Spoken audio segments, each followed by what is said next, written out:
second Outlander Hangout. Today we're going to focus on the 8th book in the Outlander series, written in my own heart's blood, also known as Moby. So if we call it Moby, this is what we're referring to. It's my own blood. M-O-B, Moby. So I am Stephanie Borelli. I'm a librarian at the Central Library of the Sacramento Public Library.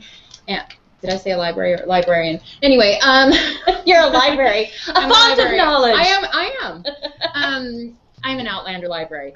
And this is my colleague, Sherry. My name is Sherry Nicolini. I also work here at Central Library, and I've been an Outlander fan since the day it came out. I was not. I was late to it, but that hasn't stopped me reading it, 3 times and 3 times over for the series. And every time there's a new book, the whole series. Yeah, that's the beauty of it. I think she plans it out that way so that you can just, I guess as they get long, more and more of them, then she'll have to space them farther and farther apart, just so we have a chance to read the full series. No, we did not. No spacing it far apart. So maybe that isn't a service. I can't wait 6 years for the next one. I know. Well, this one was, 4 years and 8 months coming or something like that. Yeah. So, yeah, well, hopefully we get the next one soon. I mean, we don't have the huge cliffhangers, but there's enough of them. I want to know what goes on with all kinds of things. So, actually, speaking of cliffhangers, so we left an echo in the bone with 3 major cliffhangers. Of course, little Jem, is kidnapped and all by himself in a mine, and there is, of course, under the dam. Exactly, suspicious stones in there that he heals. So that was very scary, knowing that what if he is sent back in time and there isn't a mine there, then he'll be sent back in time to rock. Oh, what if he's sent to the future? I guess that could have been a possibility. Well, anyway, it didn't happen. Speaking of that. Spoilers. If you haven't read Moby, please come back to us. Watch this video on YouTube once you're done, because we don't want to spoil any of the fun. Yeah, and we are going to talk about it. Yeah. And we will probably also talk about TV series. Maybe we'll talk about the TV series a bit. So our second cliffhanger from An Echo in the Bone was Roger and Buck have gone through the stones at Craig and Dunn. So we supposedly don't know where they end up, except those of us who read A Leaf on the Wind of All Hollows. Kind of have an idea where they are and what they're doing. So that was it. And then, of course, the biggest one for many people was Lord John told Jamie that he has carnal knowledge of his wife. So we want to know how that one's going. And how does Jamie react with his Scottish temper, being a Highland man? I have been questioning this whole Fraser Temper thing, because honestly I feel like Jamie's pretty cool, calm, and collected. He's a very intelligent man, and he, I think he deals with things pretty well. But then you have Brianna and obviously William, who can't control their tempers. And what about Jenny? And there you go. But maybe, I don't know, maybe that was an example of the Fraser temper. He lost it. Big time. So, well, poor John. But he did the right thing, right? So shall we take a question from one of our watchers, viewers, participants? Yes, let me introduce a question. The first one that was left for us was from Diane, and she asked, what do you think will become of our Sweet William? Well, Sweet William, I believe the only person who calls him Sweet William is Mrs. Figg. Mrs. Figg. He certainly isn't very sweet. And I'm not even sure if she still thinks that after what he did to the chandelier and the walls and the banister. I don't know. She seems to have a mother-like love for him. But, I don't know. Is he going to mature? How old is he in this book? How? Well, it was 3 years after we saw him in the swamp, because he talks about the swamp had been 3 years old. So he feels he's matured and is holding his temper much better, and he's making more wise decisions. I think he's feeling a little lost. The whole thing where he has that conversation with Jamie at the end of the book about being a parent and about my mother and stuff. I think, my personal opinion, I think Jamie and William is going to go on and find Ben in the next book. and redeem himself. And what I really think is going to happen is there's going to be an interaction somehow between William and Brianna. Because he asked, I have a sister? Yes, well, once again, if you have not finished the tome, because it takes place like on the last page, turn away now. So, yes, now they will have an opportunity to meet. So, in this time. That'll be cool. That will be exciting. Hopefully the sports will no longer fly. Well, and he's going to have to go back to England because of his inheritance and who he is. Lord Ellesmere, he seems fine just letting it all go. He doesn't feel like the rightful heir to it anymore. Yeah, but when reality sets in, he's going to need some money, especially because we won't know. Well, and he's his on the uncle, losing side of the war, his uncle, and his stepfather are going to say, "Go do your duty." So, actually, I bet we're going to have a lot about inheritance in the number 9 because you've got William, of course, Lord Ellesmere, and then, of course, this whole thing with Fergus and Percy Beauchamp. And then what's going to happen with that, and where is Germain headed? Because he's not going to want to stay down, like they said, he's not going to want to stay and be a farmer. And, when they talked about him at the funeral, then they said, he's a man now. You know what? I think Germain, I've always adored him ever since he was one of my very little baby, and as Marsali would say, Germain. I think he's going to turn into a really neat character. I think so. Yeah. So he's really smart. Totally unorthodox. Fearless, absolutely fearless. Definitely. Oh, I'm sorry. So we got off the track. Isn't it wonderful? Well, these are discussion topics. So, yeah, William, I don't know. He's improving. So, are you ready? Heart's in the right place. I'm trying to compare him to, I don't know if you read the story, The Virgins in Dangerous Women, the collection of short stories edited by George R.R. Martin. Yes. So that was about Jamie and Ian, Sr., when they were in France in the military. A little wild. I don't remember... I need to read it again, but so can we compare William and Jamie at that age? He does. William isn't as worldly, I don't think.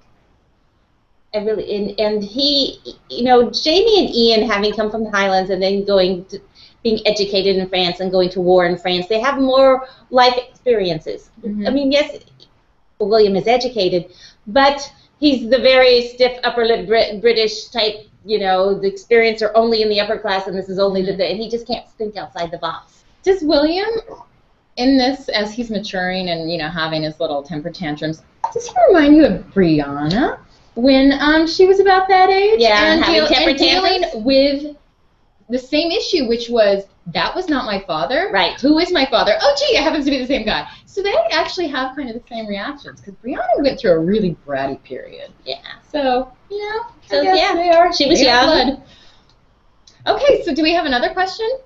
We do, and Sherry, we're losing you just a little bit. If you can scoot in, and Stephanie, you can shift over. Oh no, I'm taking over. Room for Sherry. Okay, thank you. So, Fawn asks, do you think that Roger's throat will be cured either by Dr. McEwen or, dare I say, Claire? Wondering if Claire's hands will have the blue light. Oh, I hadn't thought of that. I think somebody else came to that same conclusion or question. Fawn, I don't think you sent in that question, but somebody else did mention. Here. Oh, actually, it was Christine Brown Kitamura came to that conclusion as well. She also said, Roger got the magic touch from Dr. McEwen. Do you think he'll ever sing again? Do you see Claire finishing off the blue light of health on his vocal cords? Well, remember what we said last time about Claire won't come into her full power until her hair turns white. So maybe she will develop the blue touch. Maybe she'll get the blue touch. So, or maybe Dr. McEwen will come. Oh, since he is a time traveler. Since he's a time traveler. Maybe he'll come he might to want Claire. To escape Gillis, who's working her magic on him.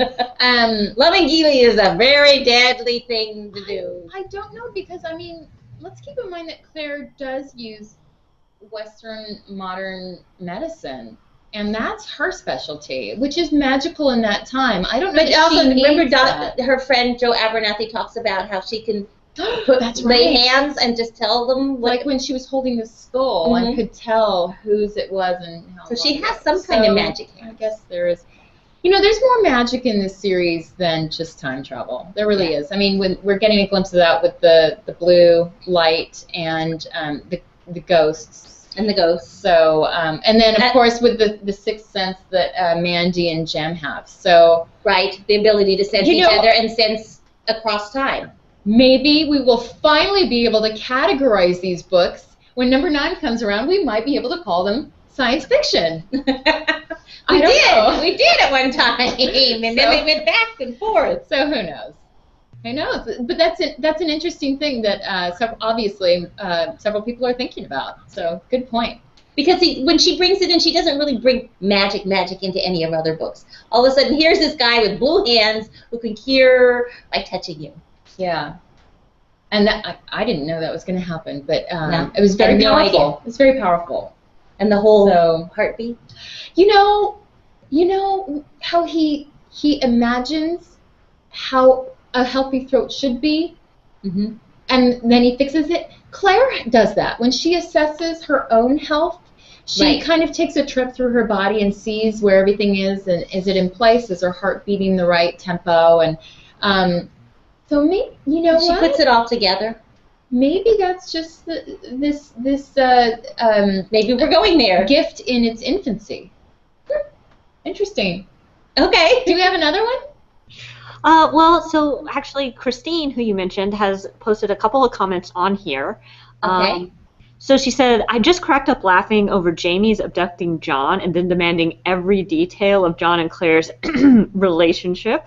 However, upon a second reading, I wondered if potentially blinding and or killing his friend with a sock to the eye on page 13, or let's see, before handing him over to the Continental Army where John would likely be hanged, was something Jamie would actually do, given John's marriage to Claire was to save her from being arrested as a spy and Jamie was thought to be dead. Thoughts?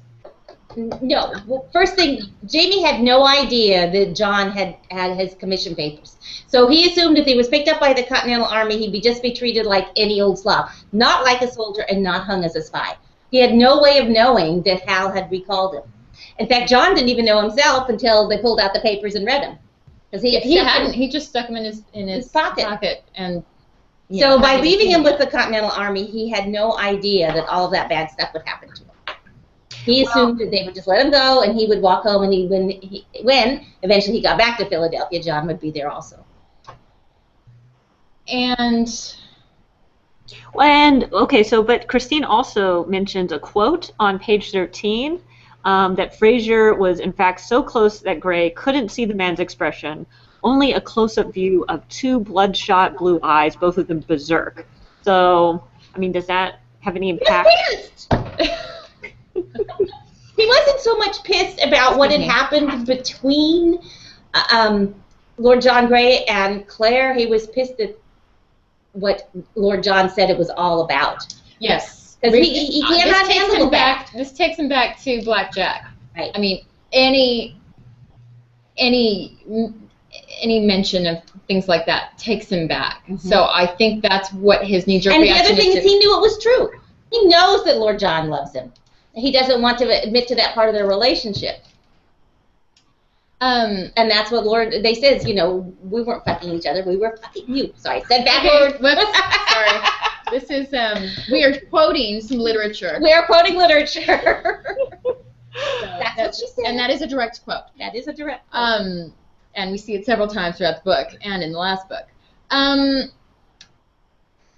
then there's something at about chapter 100 where everybody's talking, Claire, John, Jamie, and something is mentioned about Jamie's real feelings for John. So, I don't think he doesn't. I mean, he respects him. He's his. And they're I would friends. say his best friend, except for Ian. I mean, in this life, in this part of his life. So, and of course, he's indebted to him for he is for taking care of his wife. Yeah. So, but of course we know that, but we're not. Well, his rage goes off, and he gets, he does the guy thing. I call it the guy thing, sincere jealousy. And then, when he talks to him later on in the book, it works out. So, I don't know. This is not the end of, obviously not the end of Lord John, so No, we'll he'll be have back. more of him. Yep. So he's a keeper. Thank goodness. I really like the character. Is there another question or comment? Because I have others. Yeah, I think, Stephanie, let's move on to your questions and comments that have been sent in. Okay. Are there any in here that we should talk about?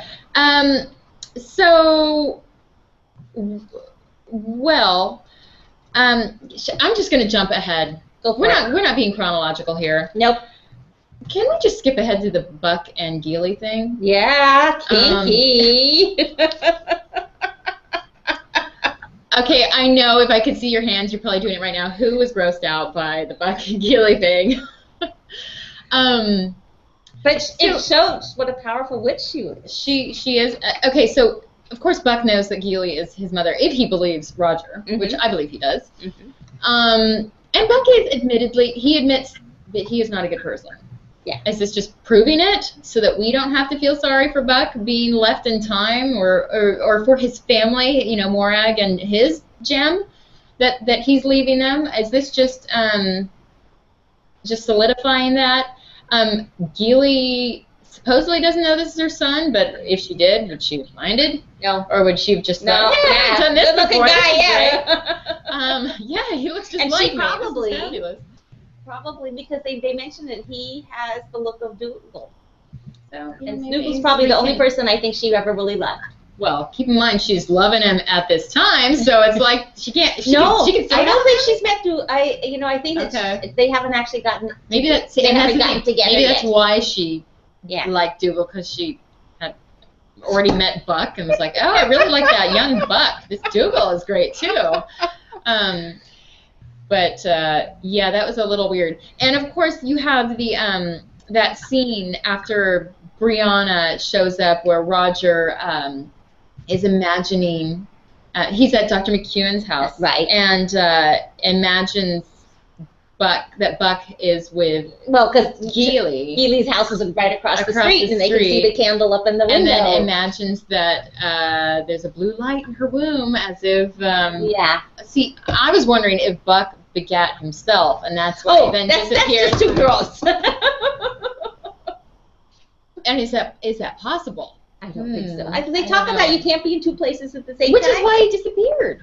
Well, no, we don't see him again. We don't know what happened to him. We really don't know what happened to him. So maybe he did beget himself and is now gone. Yep. Little bit of smoke. Oh. So in a blue hazy light. Mm-hmm. So that's a weird one. What about the last minute return of Brianna, Roger, and the kids to North Carolina? I mean, you're reading the book and you're like, okay, where are they? Where are they? And finally, we just get a tiny little sliver at the end and can, Well, I just kept trying to figure out how they managed it, and then because I read it, and you read it kind of fast the first time, and I'm like, because you have to know what happens. Because they have to know what happens. So I just finished listening to the CDs again, and it talks more about the ability of the children to focus their time travel and on what they're thinking on. And of course, they've always said that Jem has always said, oh yeah, I can talk to Granda up here. So I think that's how they did it. I think that's going to be the whole take, at least a large part of the next book. So she just wants to leave us hanging, so we're tortured. Okay, you know what's crazy? You just mentioned how Jem talks to Granda. I swear I'm tearing up a little bit just thinking about, that Jamie gets to have his grandchildren. I am just so thrilled. Oh, this is sad how emotionally involved I am. No, it is. It's really good. So,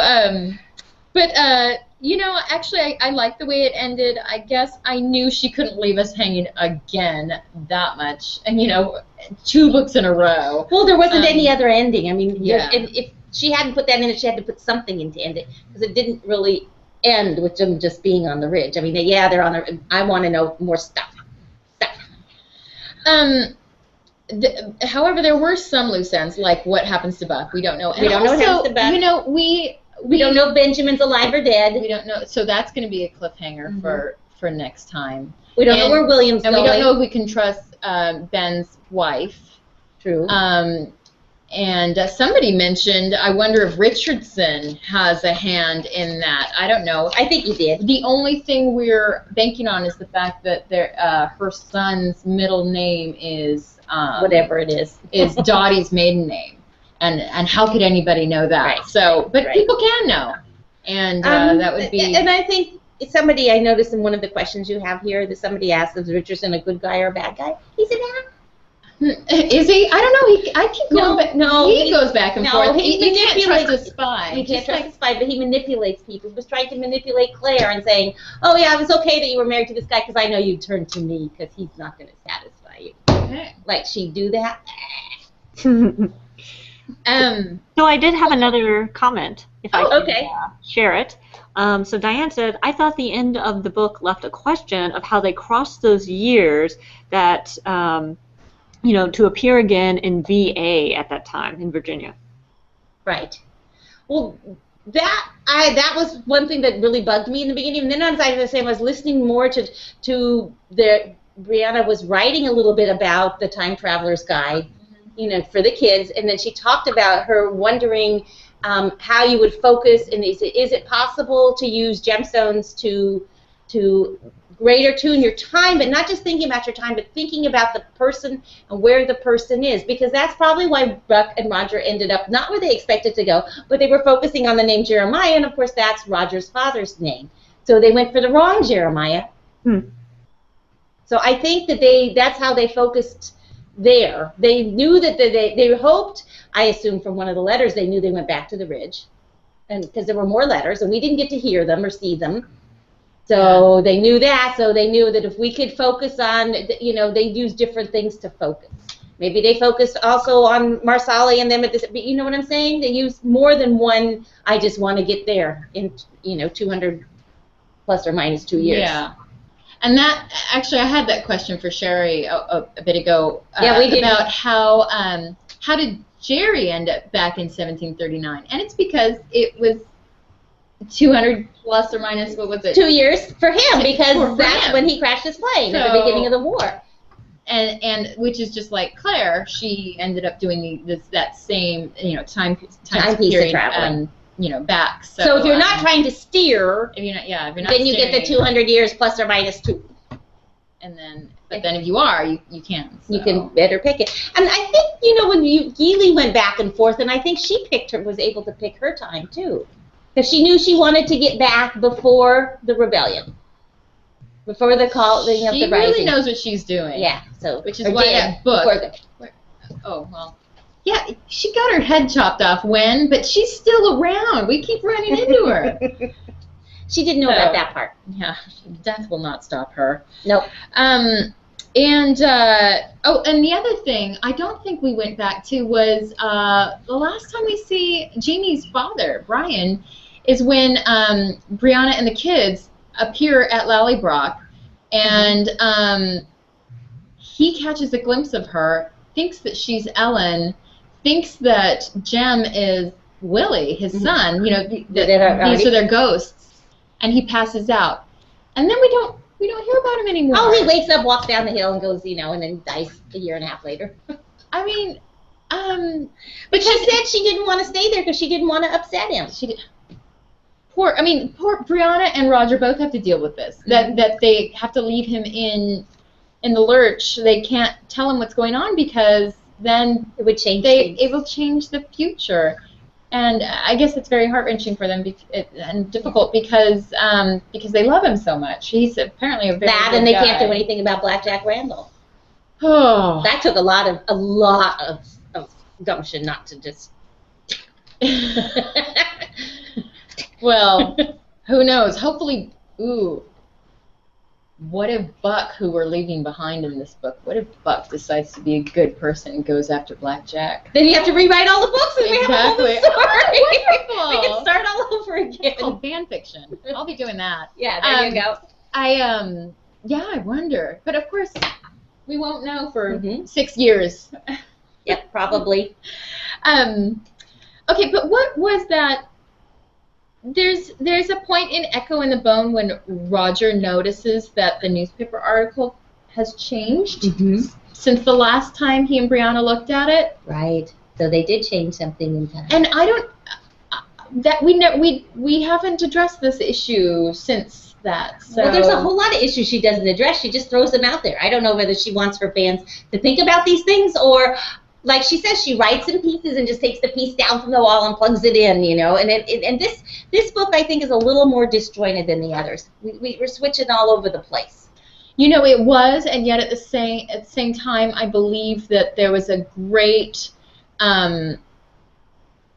You know, my sister brought it up how we were all reading it together, my mom, my sister, and myself, and my sister pointed out that this is a journey narrative, and that you have all these different characters they're all alone or just, you know, in small groups, making their way, they're all nomadic, and they're making their way towards home. And, you know, I think at the end, that's what you have. You have a sense of home. Not everybody's quite there yet, but... and I think Willie will end up that way. You know, William will end up with a sense of home eventually in the next book. So he doesn't have one now. So, well, maybe disjointed, as you said. There was that nice theme throughout, which I think maybe was missing a little bit from the last one. Now, speaking of taking chunks out, okay... Those of you who have read A Leaf on the Wind of All Hollows, yes, no.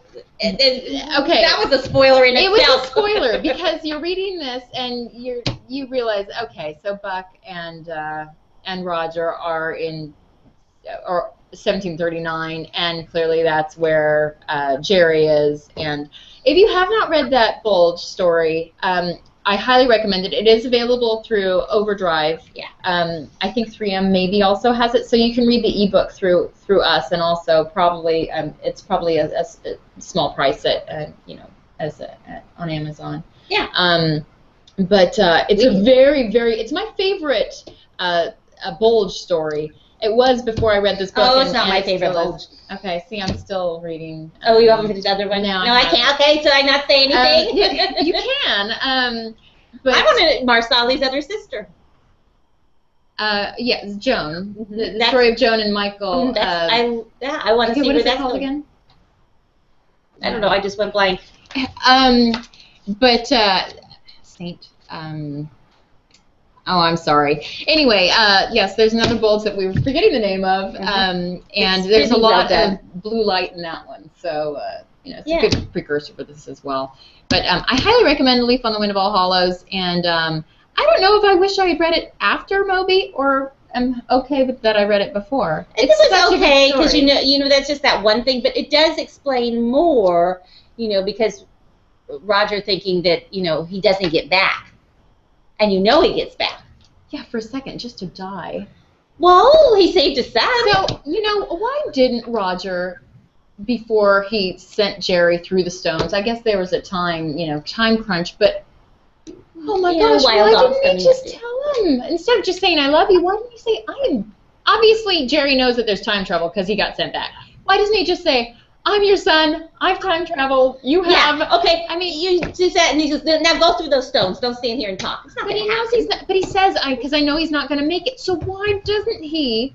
Why don't they stick around for a little while longer? And maybe it's those farmers with axes and the dogs chasing them, and the strange light. Strange light. Know? What is that? A flashlight? Is that a modern flashlight? I have no idea what that was. So, magic. It could be. It could be blue light from one of the weirdos.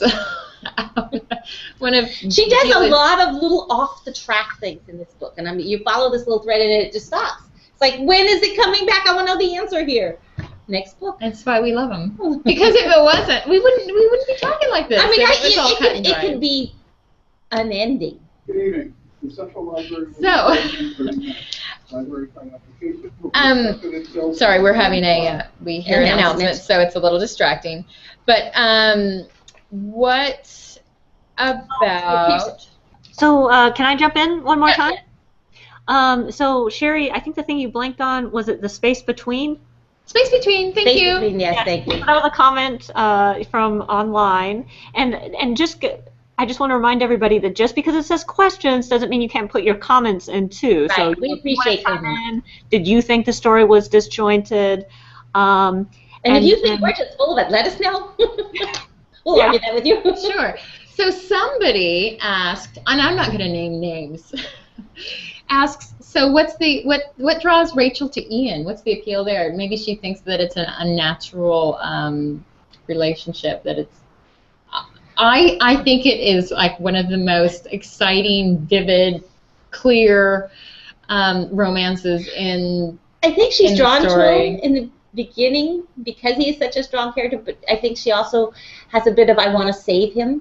Well, and who else could take Rachel on? That girl is strong. Oh, she is. She's Can you very imagine? determined. She's like Well, Claire in some ways. who could have taken her on? William, and he knows that.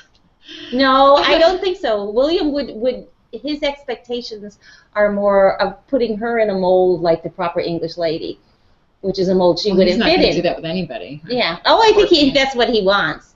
But Ian, I don't think he wants that anymore. I think he's ready to eschew the life that was made for him. Once he realized he wasn't a proper, or all that the title was a sham, I think he's ready to just. maybe. Of course, I think the whole thing with Jane and Franny changed him.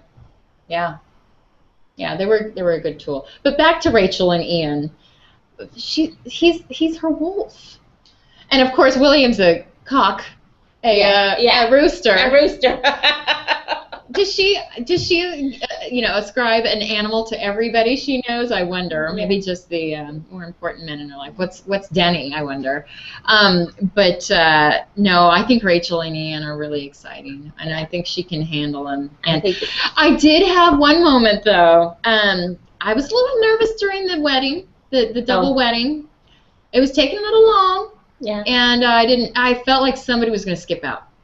But it didn't happen. They just got to talking. And prior to that, there was that point when Ian was talking about, I think he had had a fever dream. He had a laudanum dream and was talking about Geely. Mm-hmm. And that's what it was. Rachel's end response to that was, I think we better get married now. Because I was worried it was going to be the opposite. And I'm sure many of you were too. Yeah, now. But we're not waiting any longer. She's really committed, I think, at that point. Because she realizes you need me. Yeah. So, and that's one of my favorite scenes where Rachel and Dottie talk to Claire and want to know what it's all about. Yeah, that was a fun one. That was a fun one. If you haven't read it, you're going to really laugh out loud when you get to that point. When she describes what you do to make your husband say, "Oh God," and then so I remember Rachel's worried, and Dottie's worried that Denny couldn't ever take the name of the Lord in vain, and Claire says, "Oh no, it's a thank you prayer." That one is fun. Yeah. Well, I'm getting a question for the end, and so we have about 10 minutes. So I have about 3 questions. Okay. Come in. So can I give them to you all at once, and you can kind of address them? Or you want me to do one at a time? Let's do one at a time if we can. And we'll keep it short. Okay. So Diane said, I agree that William will end up at Fraser's Ridge too. There was a hint that Lord John's sexual preference is out. Richardson will out him or someone like him. But what then? But the Lord John's... If Richardson outs him. Oh, because he's not out. No. Is that what you're saying? But Richardson knows, and he's threatening. Yeah, what will happen if he does? Well, hopefully Willie gets to him first. Yeah, that'd be a shame. Now, Hal knows, doesn't he? Yeah. Hal knows everything. Hal knows. But he would actually have to, the thing is, he'd have to somehow get out of the army before they can prove the charge, because it's a hanging offense. He resigned. Mm-hmm. Who? John? Yeah. Oh, yeah, you're right. John's the only one still in the army. I think William. John and Hal. William and he has to get out of Jamie Hal's regiment before that happens, so that they don't hang him. Otherwise, it'd be another Percy. Yeah. Roll him up in a rug and taking him out of jail again. That's another thing. Do we trust Percy? No. That's what Hal says. No. Okay. I go with Hal. Go with Hal. Okay. Hal, apparently, yeah. Okay. Hal and his wife know everything. Ready for the next one? Okay, so Connie asked, Diana says we have met William's wife. Who do we think she is or will be? Diana says that we've met William's wife? Yes. Oh, I must have missed an interview in which she talked about that. But if you have to guess, who do you think she would be? Yeah, well, I mean, whenever that family pops up, when they're going with the wagon train. Oh, yeah. I can't remember them, but I want to say Anne Elliot. No, wrong novel. There's that family that he met in Philadelphia, the wealthy father and the 3 daughters. And then there were some other people at the ball, but he didn't seem very impressed with them. And I sure hope it's not Rachel, because nothing it's not happened Rachel. to Ian. He's probably my favorite character. And poor Jenny's already lost him once for all those years, and now she's back with him, so that would just kill off Jenny. We can't have that. Are there any other hanging around the ridge people? I can't think of any. No. She married those off pretty well. No. Well, no, and it's I don't know. It's not Fanny's sister. And Connie, tell us what you think if you have a guess too. Yeah, all you guys out there, if you think you know who it is, let us know. We would like to know. So, and Susan asks, what are your feelings about Henry Christian? That was so hard to read. Henry. Yeah, actually, Sherry and I. What made me cry? Like, what made you cry? And yeah, Sherry's response was Henri Christian, and I just can't see how all those people standing there, they all missed him. If they thought they could catch him, if Germaine threw him, why couldn't they catch him when he fell? I don't know. That is so sad. And why does she have to be so descriptive about the noise? Oh. Grossed me out. I don't remember what she said about using But senses. it may have had something to do with knowing they were going back to the ridge, and Henri Christian would never be accepted at the ridge. Oh. Remember? They tried to put him in the Moses basket and drown him and everything else. So maybe there was some part of that storyline. And she always has to have one bad thing happen. Yeah. And then of course Rollo. Rollo, such a quiet death. And I follow That's Normal, and somebody had written before Moby came out that Rollo's gonna die, y'all. Rollo's gonna die, and gosh, what was he? 27 at this point. Yeah. Well, Rollo dies, but Adso's back. There you go. Remember, Adso dropped the dead muskrat at her feet. There you go. But poor Rollo.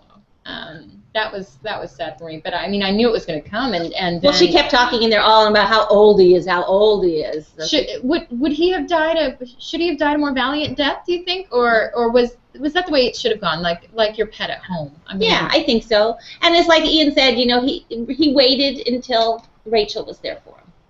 Yeah. That was sad too. Oh, okay. And then actually the only place, but this says more about me, where I cried was the end when Brianna, Roger, and the kids came to the ridge. Oh, I know. I was thinking about that. Being a grandmother myself, it's like, oh my God, my grandkids are back. I would just be, not just your daughter, but your grandkids. Oh my gosh, they really belonged, all of them together. So, because, Jamie missed out on raising all of his kids. Right. And so it's just so nice for him to really have family around him. So. Yeah. So in regards to the wife, Connie says, I want it to be Margaret, Peggy Endicott. Oh, so it's the Endicotts. Yeah. Okay. And then Susan also commented about what you were just talking about, that it was so hard on Germaine, his guilt about that. Yeah. Poor Germaine.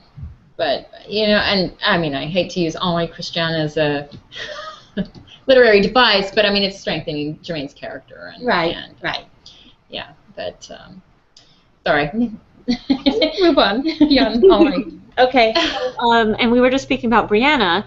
So Diane says, now there's a great scene in the book where she faced Rob Cameron and ended up putting him in the priest hole. Yes. Who do you think is working with Rob Cameron? This is a good thing to talk about. I haven't a clue.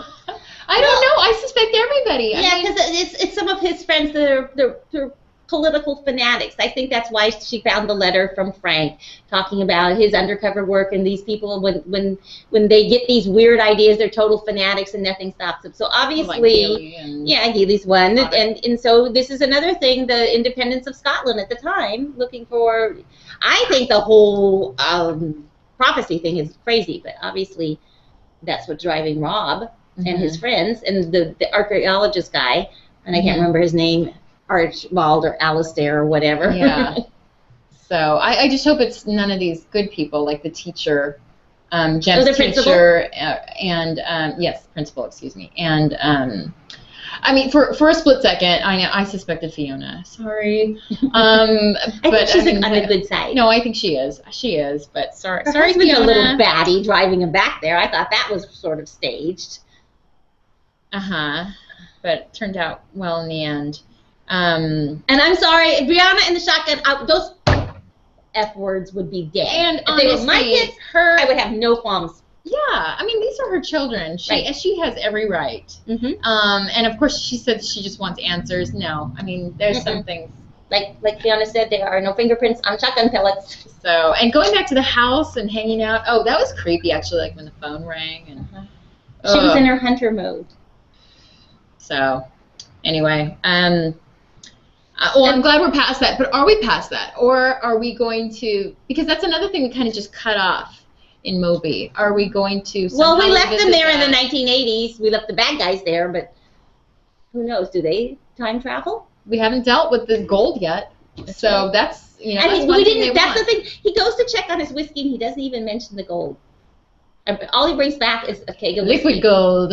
Yeah, I know, but he's got to finish building that house and get glass windows up to the ridge, as he promised her. Next book. Okay, Diana, we're going to leave you alone so that you can write the next book. Stop getting involved in the TV series. I know, actually, you're having too much fun. And you know, when we planned this hangout, it was going to be before the TV series, and I know it hasn't officially aired until the 9th, but I know we've all watched it. Right. Some of us more than once. Could be. I watched it in San Diego. It's good for you. But yes, hopefully we can have two things to enjoy. And we'll see what other actors she likes, and she starts putting them in the books now. Yeah. Did you like the blacksmith Hewen? Yeah. It's fun. And she marries Davinia Porter to the Lord Lovett. Yes. So yeah, Davina Porter. What a coincidence, huh? Yeah. Are there any closing comments or? Oh yeah, we have lots of discussion going on in the Any question. more wives for William?